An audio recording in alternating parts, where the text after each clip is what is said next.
சென்னை பெங்களூரு இடையே புல்லட் ரயில் சேவைக்கான பணிகள் தொடங்கியுள்ளன. இதுகுறித்த கூடுதல் தகவல்களை தர நம்மோடு இணைந்திருக்கிறார் செய்தியாளர் Parthiban. Over to you Parthiban. நன்றி காயத்ரி.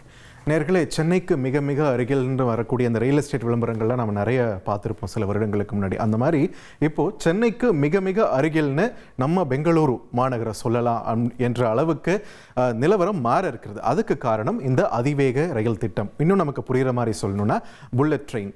இந்தியாவில் புல்லட் ட்ரெயின் முதல்ல மும்பை மற்றும் அகமதாபாத்துக்கு இடையே தான் செயல்படுத்தப்பட இருக்கிறது. அதற்கான கட்டுமான பணிகள்லாம் போயிட்டுருக்கு, இறுதி கட்டத்தில் இருக்குன்னு சொல்கிறாங்க.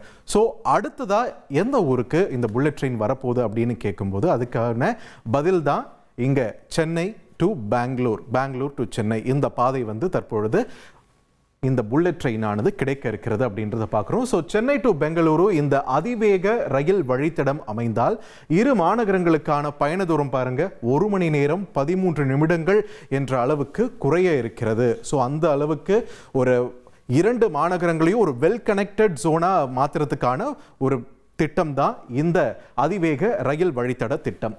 ஸோ இந்த NHSRCL, அதாவது நேஷனல் ஹை ஸ்பீட் ரயில் கார்ப்பரேஷன் லிமிடெட், இதற்கெல்லாம் இதை எடுத்து பண்ணுறதெல்லாம் அந்த நிறுவனம் தான். ஸோ அவங்க இது சம்பந்தமான ஒரு 7 அறிவிப்பை தற்பொழுது வெளியிட்டிருக்காங்க.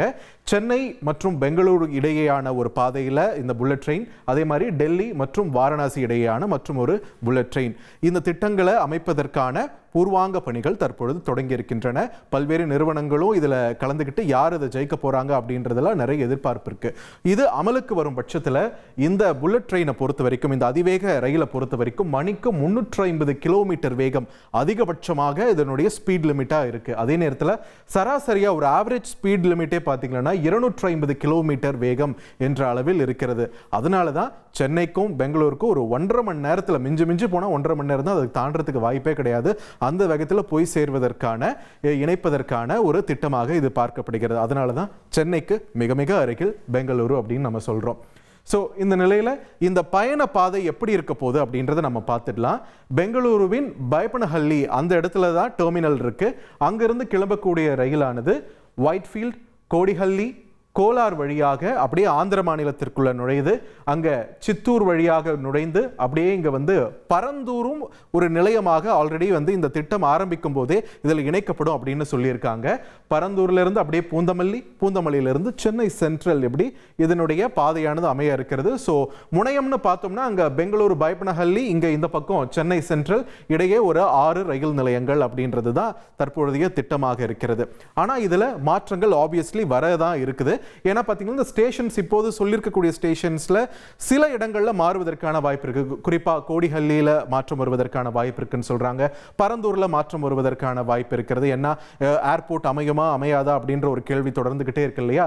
ஸோ தற்போதைய சூழலில் முதற்கட்டமாக இந்த ரூட்டில் தான் இந்த அதிவேக ரயில் வழித்தடமானது அமைய இருக்கிறது அப்படின்றது மட்டும் நமக்கு தெளிவாகுது.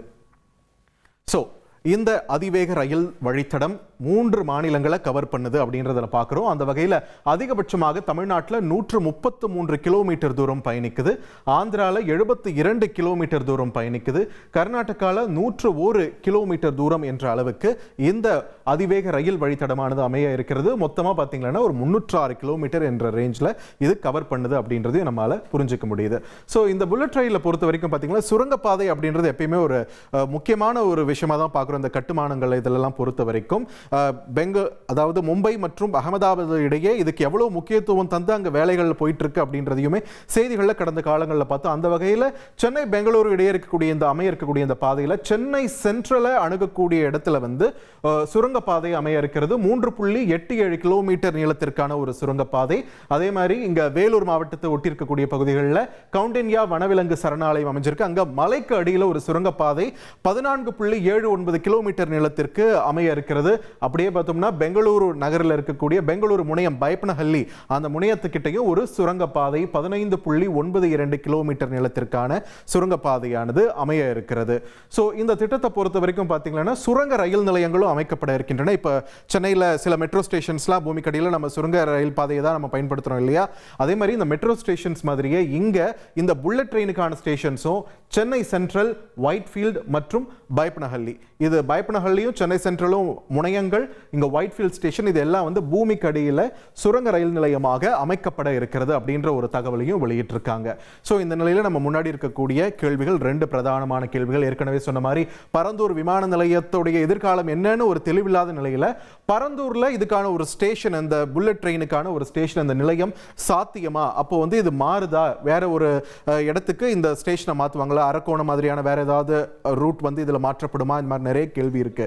இதை ஒட்டியே தமிழகத்திற்கான பலன்கள் குறைவா இந்த திட்டத்தை பொறுத்த வரைக்கும் அப்படின்னு ஒரு கேள்வியும் எழுது. ஏன்னா நம்ம அந்த ரூட் பார்த்தோம் இல்லைங்களா, சென்னை சென்ட்ரலை பார்க்குறோம், அதுக்கப்புறம் நேராக பூந்தமல்லி, அதுக்கப்புறம் பரந்தூர் இருக்கா இல்லையா நமக்கு தெரியாத நிலையில அதிக இம்பார்ட்டன்ஸ் பார்த்தோம்னா பெங்களூருக்கு கிடைக்குது. நடுவில் வந்து ஆந்திர மாநிலமும் பலன் பெறுது, பெங்களூருக்கு ஒயிட்ஃபீல்ட் மாதிரியான இடங்கள்லாம் கவர் ஆகுது அப்படின்னும் போது இதனுடைய பலன்கள் ஒப்பீட்டளவில் கர்நாடக மாநிலத்துக்கு அதிகமாக இருக்குதா, தமிழகத்துக்கு குறைவாக இருக்கா அப்படின்ற ஒரு கேள்வியும் இது எழுப்புது.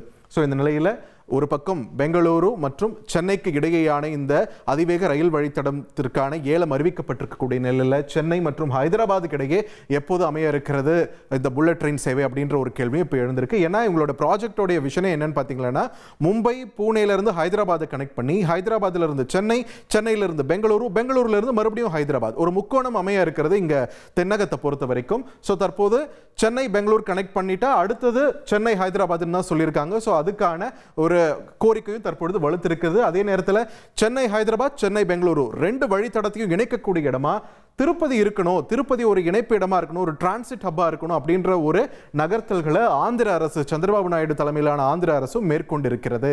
அது சாத்தியமா இல்லையா அப்படின்ற ஒரு கேள்வியும் போயிட்டு இருக்கு. ஆந்திரா வந்து இதுல ஃபுல்லா பெனிஃபிட் ஆகணும் அப்படின்றதுல ரொம்ப தெளிவா இருக்காங்க. ஹைதராபாத் டு சென்னை வந்தா அதுல முக்காவாசி வழித்தடம் வந்து ஆந்திர மாநிலத்தில் தான் வருது. அதே மாதிரி இந்த வழித்தடத்திலையும் பெங்களூர் வழித்தடத்திலையும் 72 கிலோமீட்டர் ஆந்திர மாநிலத்தில் வருதுன்னும் போது அதை திருப்பதி வரைக்கும் நம்ம ஏன் எக்ஸ்டெண்ட் பண்ணக்கூடாது, கனெக்ட் பண்ணக்கூடாது அப்படின்ற ஒரு நகர்த்தல்களை ஆந்திர அரசு மேற்கொண்டு வருது. ஏன்னா தமிழ்நாடு மாநிலத்தை ஒட்டியிருக்கக்கூடிய பகுதிகளில் எந்த அளவுக்கு அவங்க ஒரு தொழில் துறையில் போட்டி கொடுத்துட்டு இருக்காங்க அப்படின்றதையும் நாம இங்க பார்த்தே ஆகணும். ஸோ தற்போதைய சூழலில் மிகவும் முக்கியத்துவம் வாய்ந்த இந்த ஒரு திட்டம் சித்தூர் வரைக்கும் வெவ்வேறு பாதையில் வந்தாலும், சித்தூர்லேருந்து சென்னை வரைக்கும் பார்த்தீங்கன்னா எக்ஸ்பிரஸ் வே விரைவு வழிச்சாலை ஆல்ரெடி போட்டுட்டு இருக்காங்களே, அதுக்கு பேரலாக தான், அதை ஒட்டி தான் இந்த பாதையும் வர இருக்கிறது. அதனால ஒரு மிகுந்த ஒரு எக்ஸைட்மெண்ட் தரக்கூடிய ஒரு திட்டமாக இது பார்க்கப்படுகிறது. குறிப்பாக சென்னையிலிருந்து பெங்களூரு 1 மணி நேரத்திற்குள்ள சாத்தியமா அப்படின்ற ஒரு ஆச்சரியம் தரக்கூடிய ஒரு கேள்விக்கு பதிலாகவும் இந்த திட்டம் அமைய இருக்கிறது. ஸோ வரும் நாட்களில் இது அடுத்தடுத்த அப்டேட்ஸ், இது எப்படி செயல்படுத்தப்பட இருக்கிறது, எந்தெந்த ஸ்டேஷன் உள்ள வரப்போது, எந்தெந்த ஸ்டேஷன்ஸ் வெளியே போக போகுது, குறிப்பா பரந்தூர் விமான நிலையத்துடைய எதிர்காலம் தொடர்பான ஒரு கிளாரிட்டியும் நமக்கு கிடைக்க இருக்குது. இனி செல்லும் இடமெல்லாம் செய்தி. தந்தி டிவியின் வாட்ஸ்அப் சேனலை ஃபாலோ பண்ணினா செல்ல இருக்கும் இடமெல்லாம் செய்தி. இதோ QR கோட், இப்பவே ஸ்கேன் பண்ணுங்க, ஃபாலோ பண்ணுங்க.